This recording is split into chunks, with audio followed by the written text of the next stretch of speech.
Hello, world. Welcome aboard, all you ground troops spinning around smartly on the planet. This is Teresa J. Morris, and I'll be your host this evening for several of our channels that play throughout the world.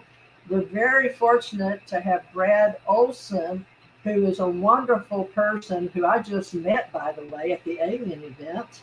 And he is very handsome, much more handsome in person, ladies, if you're single. But understand he may or may not have many girlfriends, or at least friends in our business. We're in the publishing, author, consultants, and orators, and we're speakers. And he also is an MC, which he just was in charge of one of the, or at least two of the panels, I believe I was speaking on. But he's such a gentleman and supporter of his elders that me being one of the granny witches, I guess, of the old Appalachian Mountains, born in Louisiana, he came to hear me, and he supported me at every one of my talks. So thank you, Brad, for supporting your seniors, especially in the Alien event. Now let me, Brad, if you'll just humor me for a moment, I would like to not act so old and read about you on I've got the wrong phone. Okay, sorry, folks. I'm going to give him just a basic short bio, but since you see him, he's very handsome, and he's done so much. He's actually, I would say, a Renaissance man, because I happen to have known him for years, but strictly as a radio personality until he came along. Now, where was I talking about? Brad Olsen. Let me show you his. I can't find his bio now, but which one of these books of yours has your bio on it? I've got. Which one of these, Brad? Well, Modern Esoteric has a chapter about how I started this big street fair in San Francisco. I guess that's about my only bio. But Future Esoteric has a summary bio in the back. I made all the pictures, folks, and I got, well, folks, I've told you he's an author, a producer, and he is a Renaissance man. I mean, he goes around the world. He is a world traveler several times over, and I keep up with him. I just think he's so handsome and so sweet, but he has done me a favor by making me, for my Psychic University, which you can see up in the top corner over his name, Psychic University, the American Communications Online. So that's my company. And this Modern Esoteric, and this one is Beyond Esoteric by Brad Olsen. And then Future Esoteric, which I'd like all my people, all my followers, all the people that follow me as a mystic, oracle, psychic, sage, seer, even a light worker, truth seeker, follow us. And Brett Luger is not with us, but he helps Brad and I, and they're both very tall and handsome. And being an author, producer, consultant, he has literally, with this trilogy of books, I can't believe it, folks, he's got every topic you can possibly imagine that I have been interested in.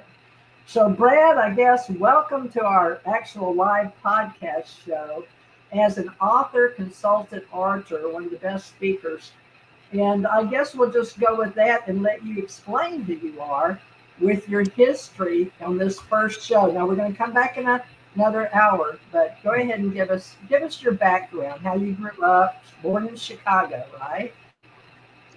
Yeah, that's right. I grew up in Chicago, born there, and went to college at Illinois State University, downstate, and I tell you, Teresa, right about the time I was about to graduate, the last thing on my mind was to start a corporate job and get into the workforce. I just wanted to keep going. I wanted to see the world and travel. So I've always self-financed all my trips. I painted houses back then and made a bunch of money, and took off and did the Europe tour of a dozen or so countries in the summer of 1988. And then that just kind of got my feet wet, because I met other travelers who said, mostly New Zealanders or Kiwis, said, 3 months, mate. We've been on the road for 3 years. So how do you do that? I said, well, we work our way around the world. You just keep going in one direction. You end up in the same place. So I took that to heart, and it took me a couple years to get to Japan. And that's where I taught English for a little over a year, and then self-financed a trip around the world for a total of 3 years. I was out of the country. And my publishing and book writing career started as a travel writer. And I did a bunch of books on traveling, World Stompers, tell people how to travel around the world. And then I did extreme adventure guides for another publisher. And then I did my Sacred Places series of books. But around the year 2000, as we know, the internet started really taking off, and people were able to start looking into where they wanted to take a trip. So travel publishing, especially in book publishing, really started to decline. And I kind of had to do an existential crisis about staying in publishing, being a writer, staying relevant. And it just came to me that what I am most interested in doing is understanding these esoteric subjects. As you mentioned, 3 books in the series, none of them repeat. And esoteric means that's information that's known to only a select few. So I find that very interesting. Anything we're not supposed to know, I would like to know everything about it. And so I endeavored for over a decade to produce these 3 books, and the end result is what you have in your hands there.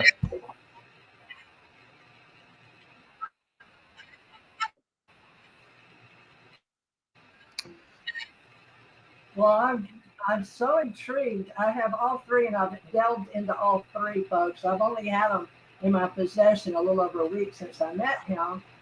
Actually, it was October 17th through the 20th, but I went away for a week and a half, so I've lost track. I went back to Louisiana, but I did read them at night, but I couldn't put them down, and so stayed up late. These are future esoteric, especially because I'm into ETs and UFOs, and he covers that quite extensively. Here's a picture of, he does graphics too. So I don't understand how he does such a good job of getting the backup graphics. And I was very intrigued by this one. But if you'd like to read a book with diagrams, he has them.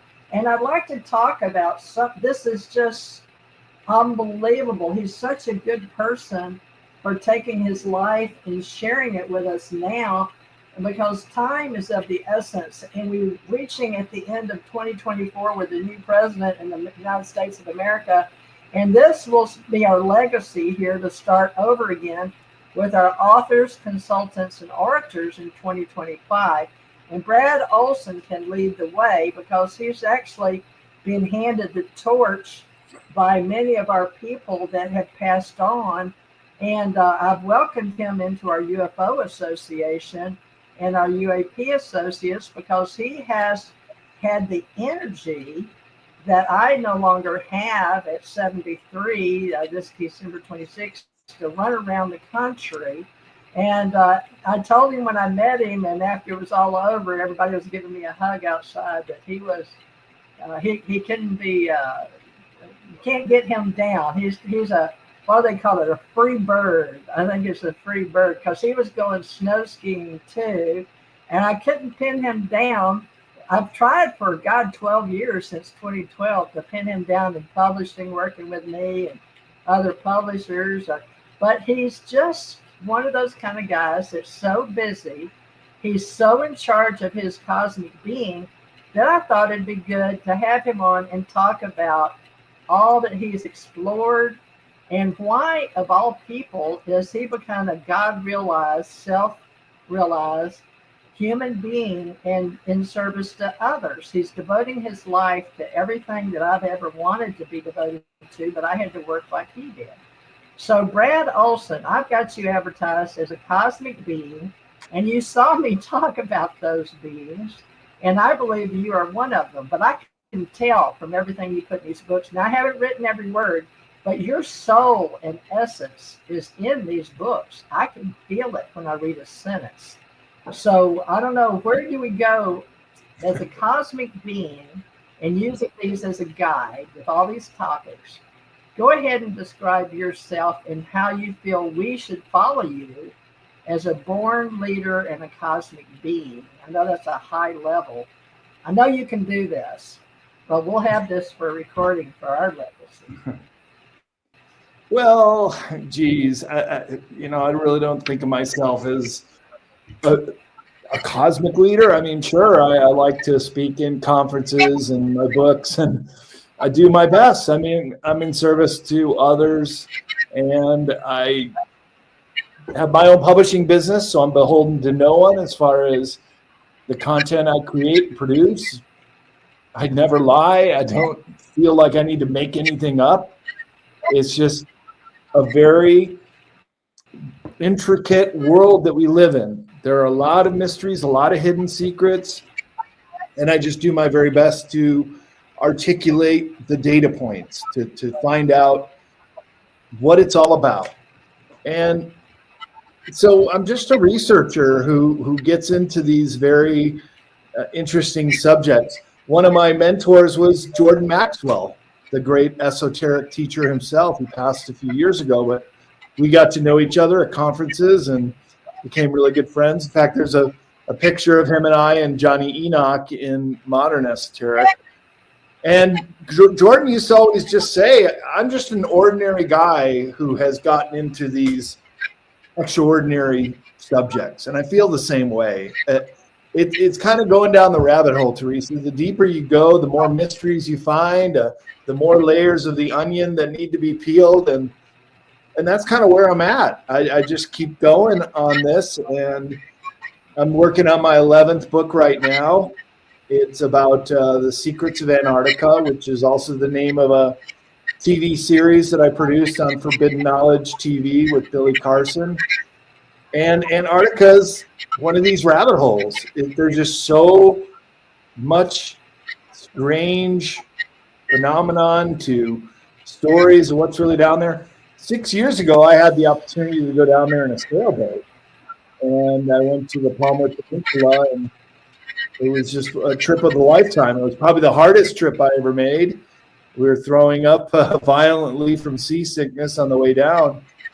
But once we were there, it was smooth sailing and just incredible to go to a place here on planet Earth that looks nothing like other continents. There's no trees, there's no bushes. There's not even really mud or anything brown. It's just black is the color of most of the rocks, and black of the penguins and the whales, blue of the ocean and the sky, and white of the clouds and the snow. So it's kind of like going to Europa or another planet that's just covered in ice. So I just use my experience traveling. Well, black. Is that from volcano, the black colors? It can be, but it's kind of also black basalt or black granite. I just remember all the videos and pictures I took. It always appeared to be black mountains with white glaciers cascading off the side of them. But so that's kind of where I'm at. I just keep going. Cosmic being. Yeah. Well, that's nice to say. Oh yeah, I'm sure. And I've had my own past life. Let me ask you this. I know you said. Say again. We're having you told me you have really bad reception in the mountains there where you live, and you had to go to a library, and you're still coming in and out. I hope it'll be okay once we see it. But I got this is one of the tougher. You got good bars there? No, I'm fine. I get great bars right here in the library. See the books behind me? Yeah, I see them. Now, what part of the country are you in now, and when will your next, I guess, expedition, like Admiral Byrd going to Antarctica? Well, I know a lot of people will want to talk to you about that, but since you already did a show on Billy Carson, which I met, and he agreed to work with me on ACO for authors, consultants, and archers in 2017. He and I presented at the Mars Anomaly Conference at the University of Southern Alabama. I was at Southern Mississippi. No, it was Alabama. And you remember Dr. Lesson and Janet Lesson and various other beings were presenting there, and he was recording as well with a gentleman from Norway. Do you know Mike of Norway by any chance that works since 2017? Okay. Well, there's a lot of us out there, folks, that do podcasting, live streaming, and Billy Carson, as he mentioned, is a wonderful person that is, the last I knew, he said he was from Miami, and he has forbidden knowledge, and he's a world traveler. But Brad, I knew you were traveling long before I heard about Billy Carson. And then Billy Carson joined some of my Facebook. I had some of his people come over and get a lot of my UFO people to follow him. They took about 1,500 at a time. I remember 2 women that did that. Can you tell me how long you've known Billy Carson, and did he really give you a car, or did you win a car? I won a car. I've known Billy a number of years now. We also met at the conferences and just hit it off right away, and saw him a couple years later, and he goes, "Hey, Brad, you know, I would really like to produce that series on Antarctica." And I get a lot of proposals from people. I said, "Oh, sure, Billy, yeah, make it happen. I'll do it." And he made it happen, and I did it. And so he also produces a big award ceremony in Miami every summer called the Conscious Awards. And my series, Secrets of Antarctica, was nominated. And I flew out there in early August for the Conscious Awards. And while I did not win in my category, a little bit later, they were raffling off a Mercedes-Benz. And they called the seat number that I was in and went up on stage. And now I have a Mercedes-Benz with my Toyota 4Runner. So I like to take that out to conferences and out on road trips. And it's a really fun car to drive. Well, you're a good representative of Gen Z these days. I've told you I'm going to be 73. Do you mind telling us a little bit about you personally? Because you're so tall, and at the event, everybody was calling you everything from Sasquatch to shapeshifter. I couldn't believe it. ET, alien. And I just chimed in on that during my speeches, which you were a good sport about that, a cosmic being and past life energy. But you know, you're a little bit of everything. But how tall are you? My sister asked me, and Jim, they were both there at the conference with us in Las Vegas. Farman and all the speakers and presenters. Are you 6'5" or 6'7"? But you stand and you move really well. Plus, you said you snow ski. Share a little bit about your personal size and where you get it from. Is it an OLSEN genealogy thing? Yeah, we got a lot of tall people in my family, especially on my mom's side. I've got another cousin who's also 6'8", about the size I am. You know, Barron Trump just shot up in height. He's 6'9". We're about the same height. You see him at the when Trump gave his victory speech on late Tuesday night. He walked out on stage. He's just a head and shoulder above everybody. So there's a kindred soul. Future president. Maybe. Kindred soul, yes. I heard he's really smart, but I've never heard him speak.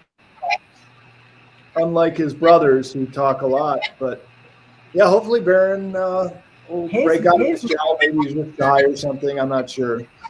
But you asked about my background. Well, we're Norwegian, well, German. Definitely. And I'm fourth generation American. My ancestors came over in the 19th century through Ellis Island.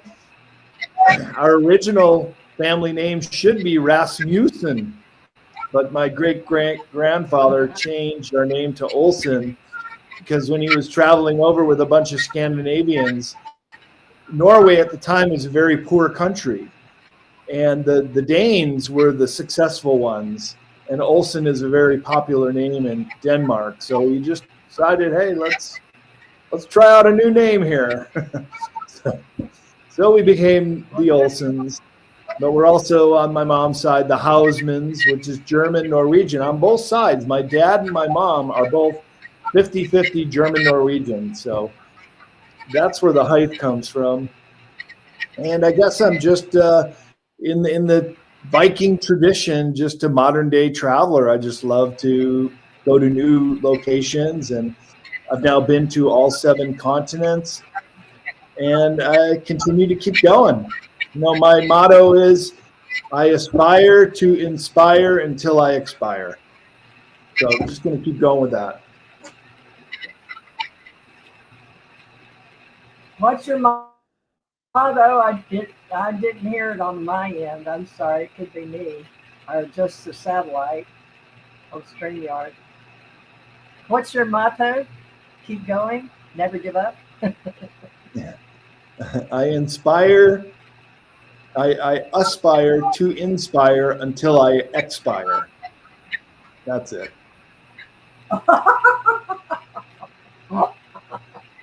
Bravo, bravo.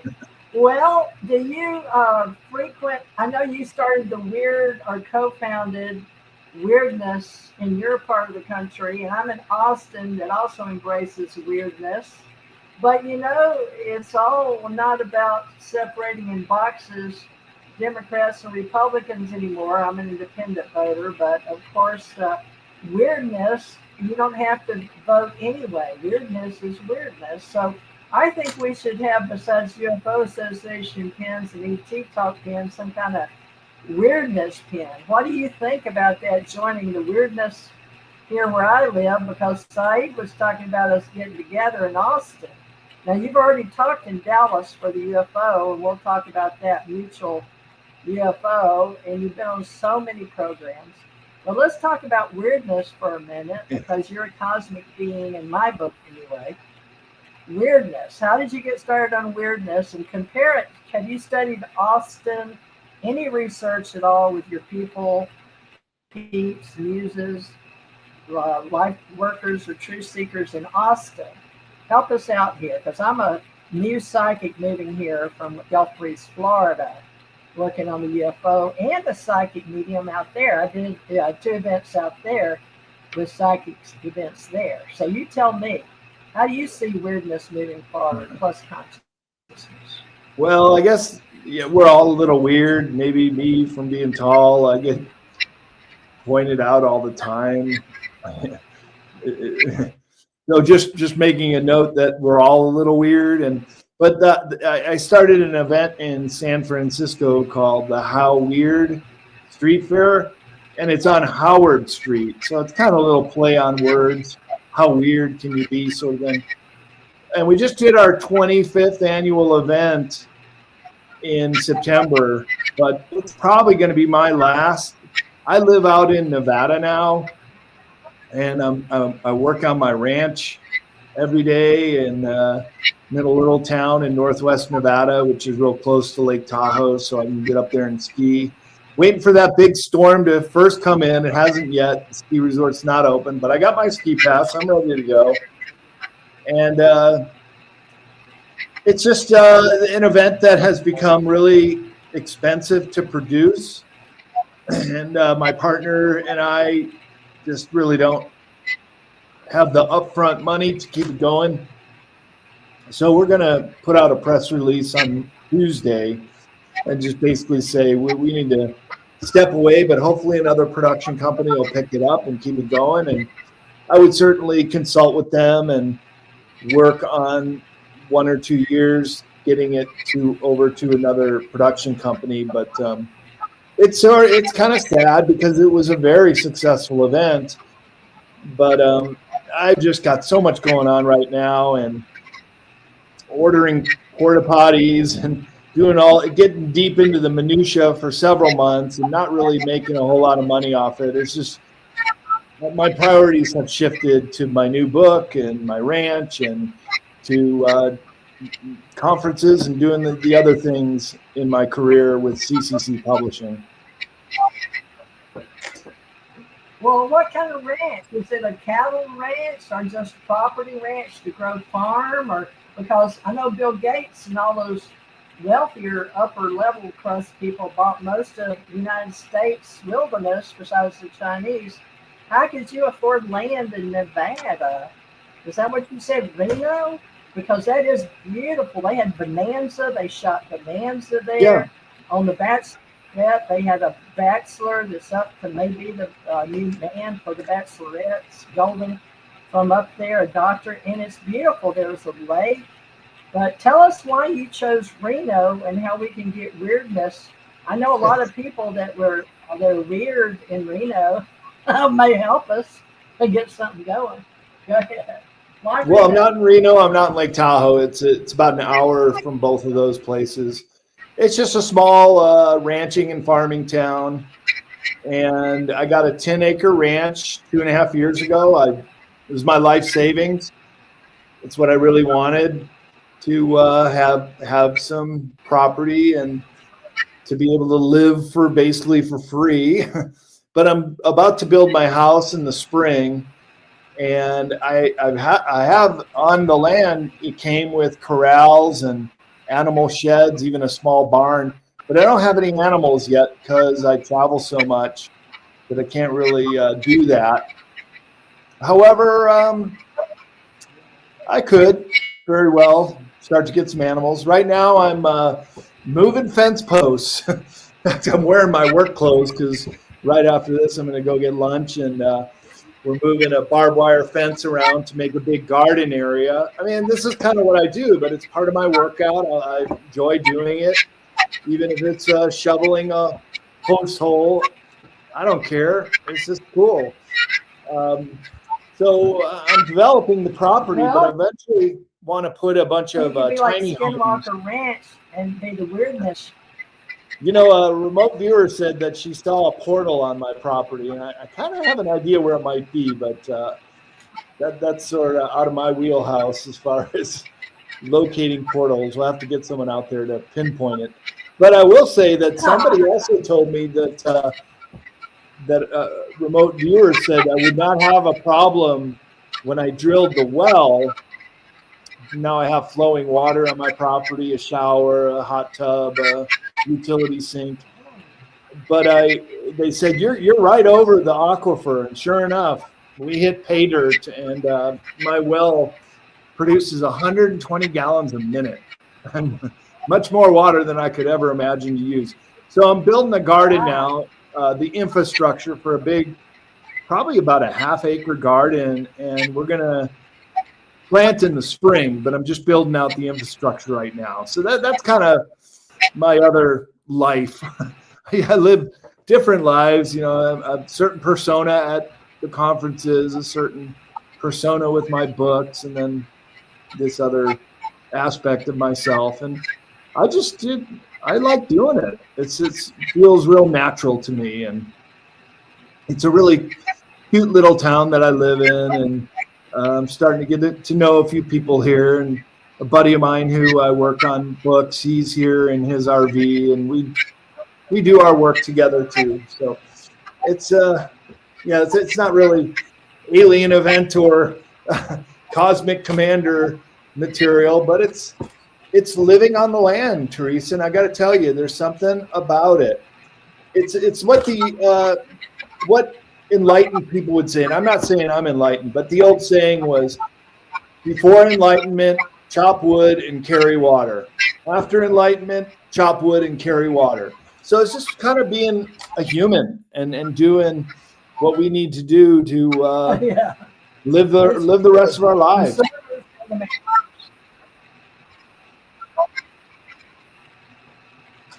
I agree. The servants are the masters, folks, on this planet, especially. But we're swapping it over from a prison planet, thinking that we've been encaged and enraptured into legend media, into podcasting now.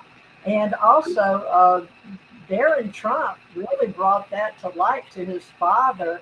And now Trump will be our world leader because America will not step down, from what I understand, not in politics and banking. And Brad covers that a lot in his book called Future Esoteric. But, folks, with what I do, I just love people. And being a celestial being is knowing that you are not here on the planet just to survive, but to thrive.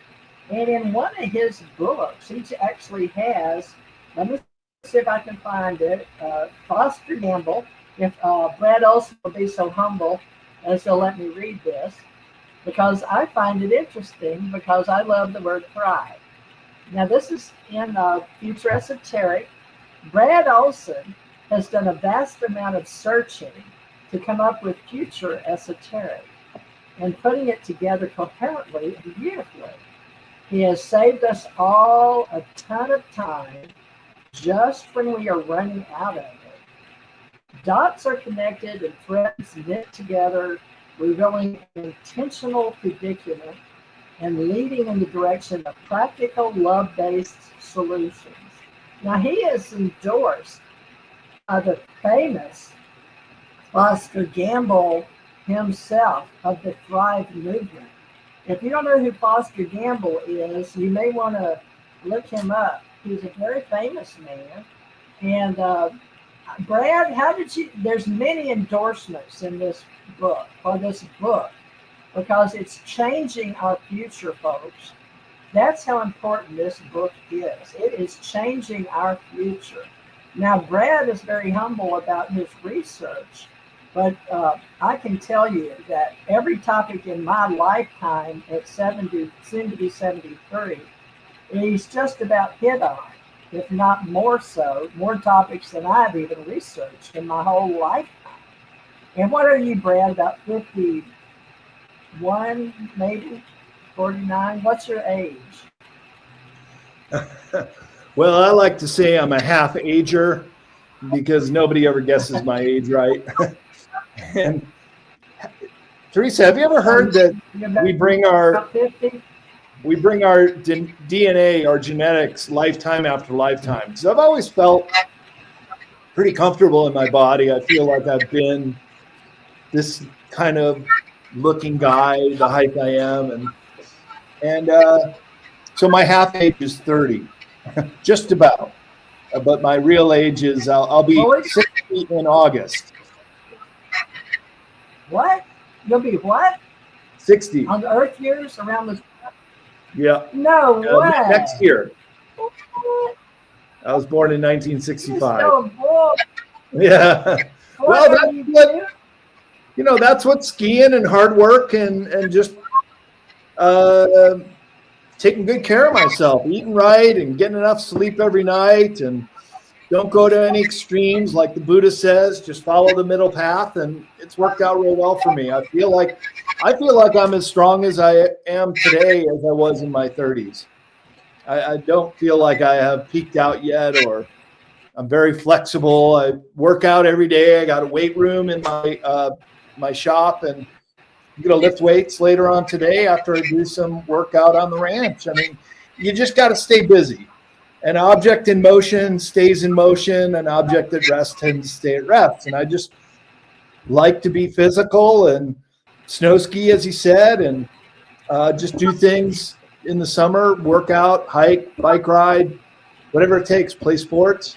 I just try to do something active every day. I ride my bike to the library almost every day when they're open, and it's just who I am. That's just my happy spot, is to stay active. And it's kind of the secret to my success and why I don't look my age. I'm a half ager. But I think I have kind of a different sort of DNA or genetic than most people. The outwardly, obvious example is because of my height, but also because I do things that stave off the aging process. Let's put it that way. Very good. Yes, you're definitely a leader and mentor in our esoteric world of metaphysicians. Folks, we have the ACE Metaphysical Institute, which is open source intelligence. We've had it for many, many years off of the American Library Association, Smithsonian Association, ACE. And we share the Ascension Center education and a lot of the various videos that we make, including this one for history and prosperity. But we're very fortunate to have this Brad Olsen. I know many of you, if you don't know who Brad Olsen is, Brad, should I find the list of all the shows? I wish I had all the short bio, but can you list for everybody where they may have seen you on television shows that are probably well known, more so than my show, but we hope for the future that the TJ 3D Triangle with Brett Luter, which you're helping get started on ET Talk TV as a channel, show on there. And you know Jeff Rennell, but help us out here. How can you help us? Go ahead. Oh, well, I've been on Ancient Aliens, a couple episodes. If you want to talk TV shows, The Truth Is Out There. Mysteries of the Outdoors was a series a few years ago. Beyond Belief with George Noory, and so many interviews. I really should put them on my website, but the list is so long. I'll just talk about in the future. I'm on with Michael Sala, Exopolitics Today on Tuesday. I'm doing Mufon Sedona interview also on Tuesday. And then I'll be on Redacted with Clayton Morris and Higher Side Chats with Greg, his last name. Anyways, that's just what I got coming up. And people request my interviews all the time, and I'm happy to do it. Big or small, I just feel like we're at a very crucial junction in humanity on this planet. And it really is the Great Awakening. And if I can be of service to be articulate and talk about some things like in Future Esoteric, I'm happy to do it. And well, we appreciate you being in that category. Oh, happy to be of service. So, I mean, if you want to jump into Future Esoteric, and we'll talk about the unseen realms. Be happy to pick a chapter and we can go into it.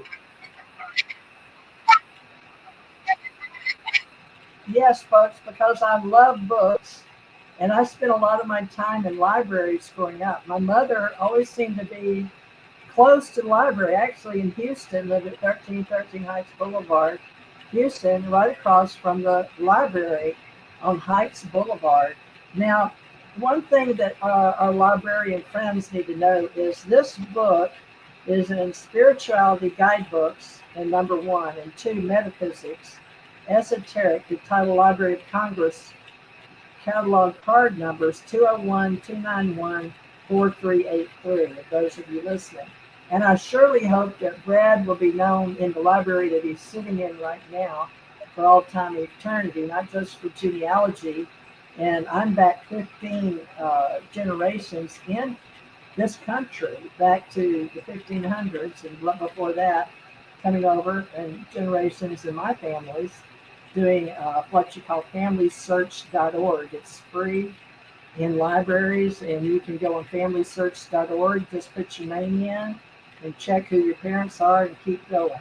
Now, Brad is going to be in spirituality, and you tell us, and we'll go over any book you want to, that you're willing to. We've got 20 minutes left, roughly. So Modern Esoteric, 2nd edition, and Beyond Esoteric. So you can see the different colors. But folks, you need these in your libraries. and they're very important for history and all the topics that we have seen all the way up to 2025 and the new future in the Trump era with the Gen Zs and the Baron Trump name and where we're going in the future, because the young people are not buying the script being written on teleprompters by the Rupert Murdochs anymore. So I may get in trouble for saying that on YouTube, but Elon Musk now owns Google and YouTube. Is that proper, Brad Olsen? Is that legacy talk, or do you really know? Do you know anything? Did he buy Google from what you've seen on YouTube? I just heard that today, that he may be in talks to buy YouTube, which is owned by Google, but that he also bought Fox News. I mean, this is incredible. We need to do away with the Smith-Mundt Act in Future Esoteric.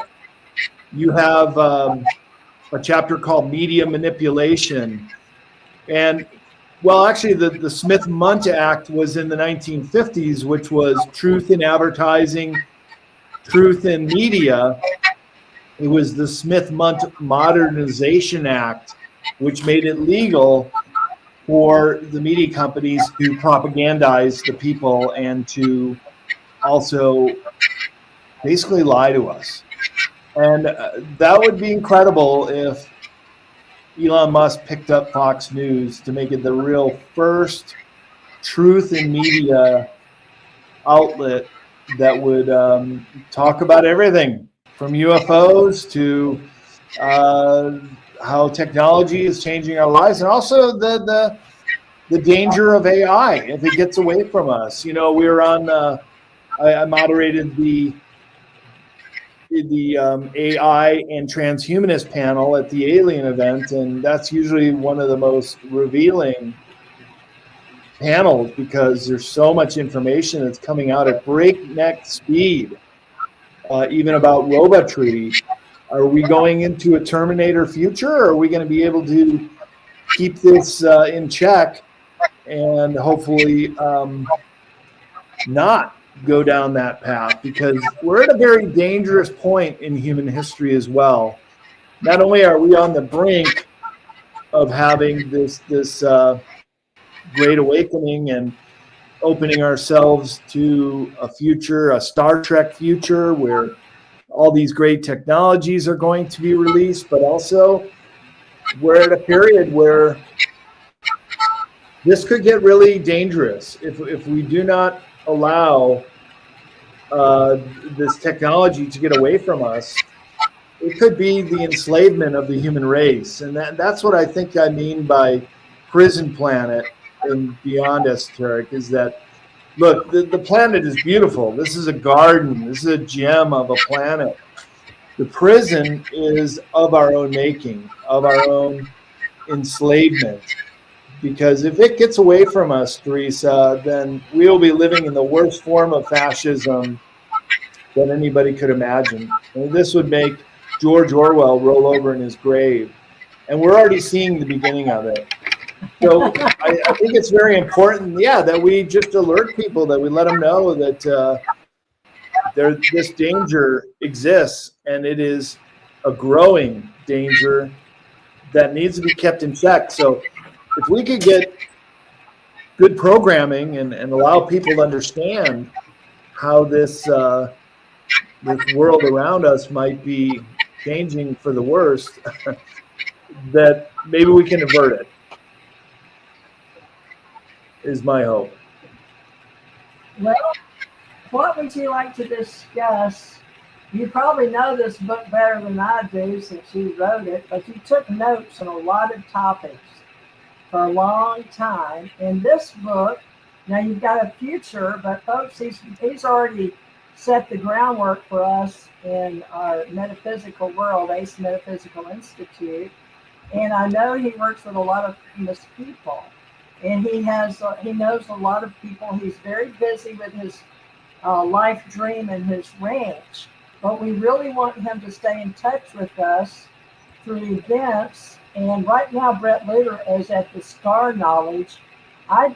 Brett, we need to know that you're going to help us uh, coordinate. So us old people are starting, it's too much. It's very hard to keep up with all the AI links and where we go. So we need you and Brett Luter to step up to the plate and help us get organized. And maybe with you doing your ranch, sometimes when you get tired and dirty, come in and think about envisioning and manifesting the future esoteric ranch, or at least watering holes, so we can come and have retreats with you. I don't mind if you want to put an old-fashioned bucket. I've actually pulled water up in my grandparents' land in Louisiana over there, so if you want to put one of those and have us come over there and learn how to be rugged and sleep, I love Reno. But are you down the mountain or up the mountain from Reno? I'm actually in a valley. I'm in a valley, very verdant valley. The Walker River flows through. Yeah, it's a green valley in a desert, which is really cool. But there's so much life here. A lot of wildlife too. I've seen coyote and wild antelope run through the fields, and all kind of birds, including migrating birds, because there's a lot of lakes here. So it's just I find it a magical place. And it was also where the Native American prophet named Wovoka, he lived his life here. So it's a sacred native place too. He was the Native American Paiute Indian who developed the ghost dance, which became wildly popular at the end of the Indian era. So in the late 19th century, Native Americans were coming here to the Mason Valley where I'm at to learn the ghost dance. And a sad little side note of history, it was the ghost dance that precipitated the massacre at Wounded Knee, which was the largest single-day genocide in American history. And I'm sure Wovoka would have been very upset and saddened when he found out that they were actually doing the ghost dance. But that just tripped out the cavalry, and they thought, anytime you hear ghost, that really means spirit. Anytime you hear devil, that means sacred. All those names were inverted when the Americans were coming across the continent in the stagecoaches, and they got these names, but they're really the beautiful places. And I write about them, and I've traveled to most of them in my book, Sacred Places in North America, because that's where the Native American people saw the spirit in the land, the Manitou. And to me, that's a really important aspect of where I want to spend my time and where I want to go travel and visit. So I feel like there's a lot of places here. It was also very big in mining, especially copper. And unfortunately, there are a lot of tailing mounds, and you see it all across the state of Nevada. A lot of mining took place here. It's very rich in minerals and metals that have been collected over the years. But there's still a lot of natural beauty as well. Well, I'm going to wonder how we can best help you get us up retreat with a zip line. I haven't been down a zip line in a while, but you don't have anything we can zip line, or what about stacked tires? Well, I hadn't thought of that, but yeah, we could probably put a zip line in for you, Teresa. Why not? Yeah. But I do want to develop my property. I've got 10 acres, and I want to put in a tiny home village so people could be able to come out and do conferences or small festivals here, and even camping in their RV. So We'll have can you come have out when we get that flyers? all set. Can you set Up flyers? Wow. I'd like to be around a campfire and tell stories. Oh yeah, exactly. I got a big fire pit already. You have to do that. Yeah. So all right. Sounds good.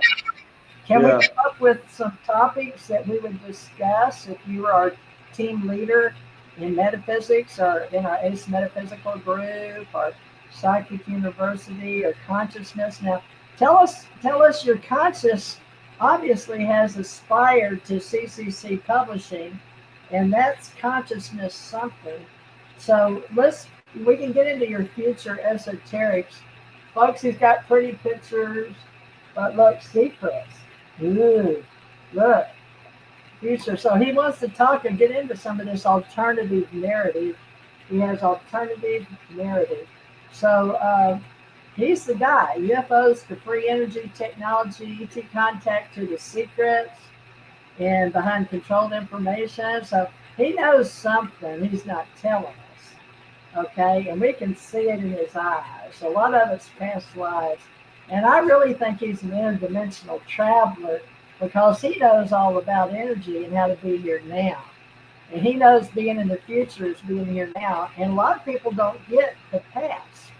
But we learn from the past in order to be here now.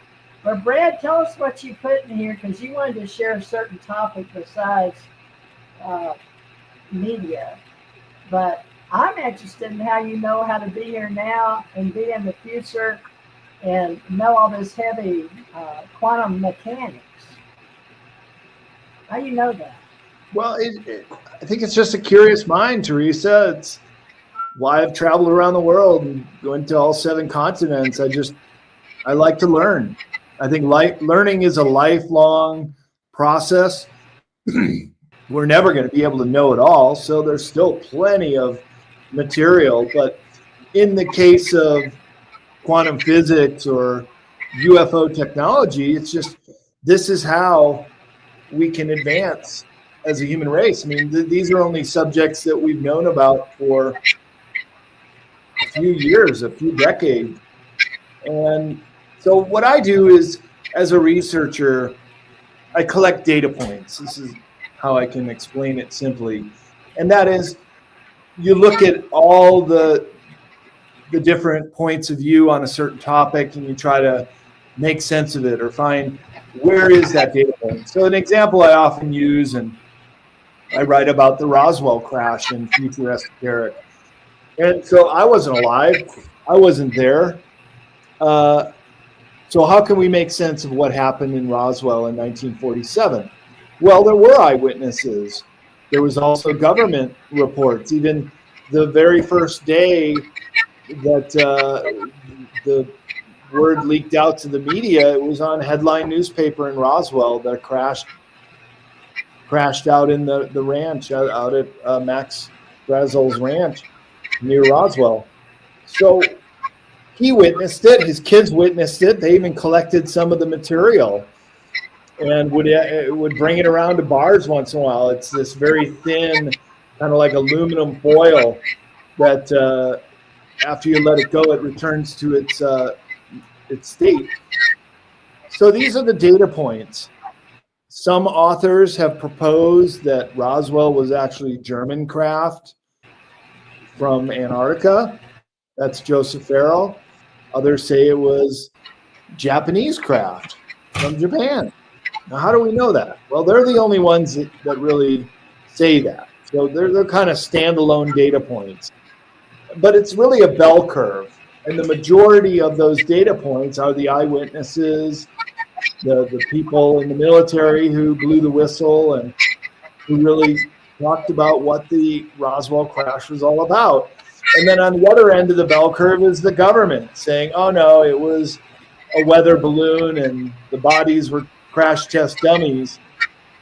But that doesn't, that's only them. That's only the one data point. So cumulatively, we could look at the top of the bell curve and deduce that there was a crash. It was otherworldly. There were bodies that were not human. And this is a big deal. The book called The Day After Roswell by Corso is an excellent example, because he was the one who was looking at all the artifacts that came out of it, and he was the one who really made this fantastic book, and the case that it was an alien craft. So I think that's where how I do my work, how I do my research. And then it's just looking into all these very interesting subjects and putting them into a book form and let people read about them and also do their own research and make up their own minds.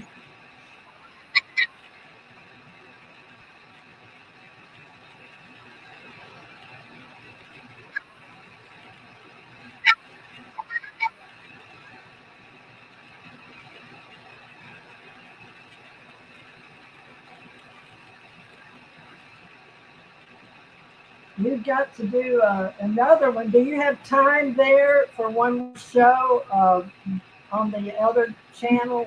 If it's okay with you, we can do some more visiting with you before you have to go back to your construction, or not? Right. Well, I'm getting awfully hungry for lunch. Another studio. I mean, we can do a quick one, but I'm really hungry. I want to go to get lunch. Do the 1 hour, and we can. I don't think I can do another hour. Maybe we'll do it when Brett gets back. Why don't we do another show with him? Okay. That'll be good. Okay, you can be thinking about all the talking points for 2025 with Brett. There we go. And what all maybe you can do with that ranch of yours to share that water you've got coming up. People are going to be wanting to come see all these survivalists maybe storming your area of the country, you know. Maybe I think so. we're going to make it. I think, folks, this I'm projecting that everybody's going to be positive and feel better, and groceries and gas is going to go down now. And we're going to have a good, healthy 4 years for everybody on the globe, because we're all cosmic beings. And Brad Olsen is one of our big popular leaders. And, you know, I'm going to prove right here that I don't know if anybody believes that I met him or not, but you know what? He was nice enough, and I had, it says right here, I'm going to show you. Can you see it? Let's see. Dear Teresa, nice meeting you and speaking on a panel with you in Las Vegas. There you go. Your friend. Now, he signed your friend right there, Brad Olsen. Okay, so he's my friend, and he knows I love books, and he knows I love authors and consultants and orators, speakers. So if you know somebody like Brad that has some good weird stuff, or ET Talk, we're promoting ET Talk now, and it really comes from you being a cosmic being and channeling. And we'll get into that channeling in the future and what he's going to bring up, because he's going to give Skinwalker a run for the money over there, because he's found a beautiful green valley to own, or at least until he passes over, because we can't take anything with us, folks.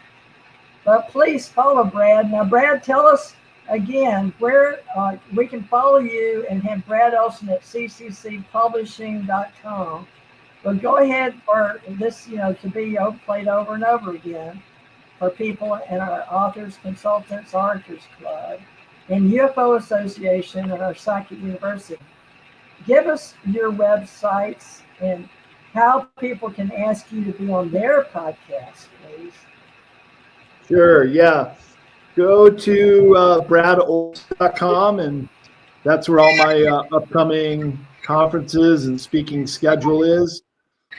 You can also go to cccpublishing.com, and that's where all my books are, as well as other authors who I publish. So, yeah, I just invite people to check out my work, and if they like what I've had to say here, you can find me on Facebook as well, Brad Olsen, and then shoot me a message on Messenger, or you can use the contact us form on one of those websites I mentioned, bradolsen.com or CCC Publishing, and you can have me book me on a podcast. Yep, sure. Love to do it. Okay. Now you're going to be working on your ranch, but what's the name of your next book? Do you even know it yet, or have the graphic design for the front of your 2025 book? Yeah, it's going to be, I'm going to load it up on the distributor's website by Friday next week. We have a cover going. It's called Secrets of Antarctica, The Untold History in the Ice Continent. That's a scoop. You're the first person, first public mention I've made of the new book, but I'm working on it every day. It's going great.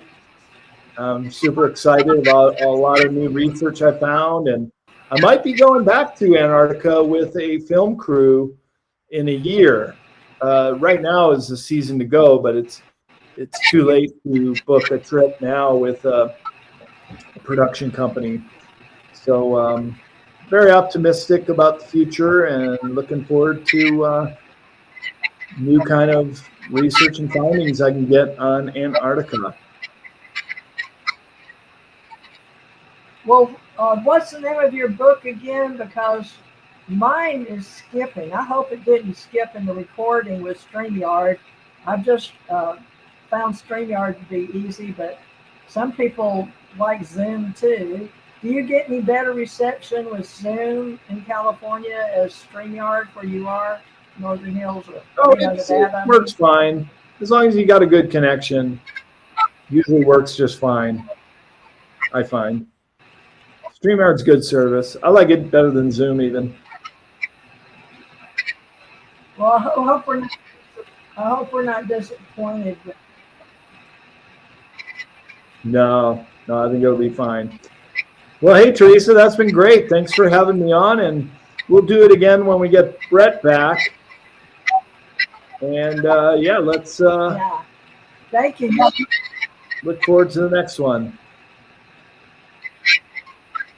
Okay, well, thank you very much. I thought it would turn off on the automatic, but apparently it didn't. So I guess we'll end the stream, folks. And it has an end outro, and normally it starts by itself. But I'll try to see if I can't find it. And we really appreciate you, Brad, because you're one of a kind. I did find it. So I guess, folks, we hope you got this. Brad's going to come back when Brett Luter, his tall buddy, although Brad Olsen's about 6'7", you said? Yeah. 6'6". And Brett Luter's what, 6'5", 6'4"? Yeah, 6'4", 6'5", yep. Something like that. He's with his We're all big fellas out west here. And the Star Knowledge. Yep. That's right. But thank you, Brad, for sharing with all our great open source intelligence, your information about you and what you're doing and your ranch, and hopefully a retreat for all us old people that need to show up, and all you Gen Z too. Follow Brad Olsen as one of the tall mentors like Barron Trump, who knows, that might be our future leader, future president of the United States. All right. Yep. Well, love and light, everybody. Have a great time. We'll see you in a week. And hopefully, Brett Luter said he'll be back on November 14th. So we'll book him after that. And then Brad, hopefully. But now, Brad, I'm going on 3 cruises. So I'm going to be doing some fun training on the Carnival cruises. So I'll be gone traveling during the holidays. So we'll catch you, Brad, sometime in the next 3 months, okay? All right. That sounds good, Teresa. Well, thanks for having me on. It was nice talking to you. For your time. Okay. All right. We'll talk again soon. Nice seeing you again. I look forward to our future and what we can create together, okay? All right. Invite me to your events, Brad, and I'll make sure I plug you on all my events. Bye. Thank you. Okay. Bye now.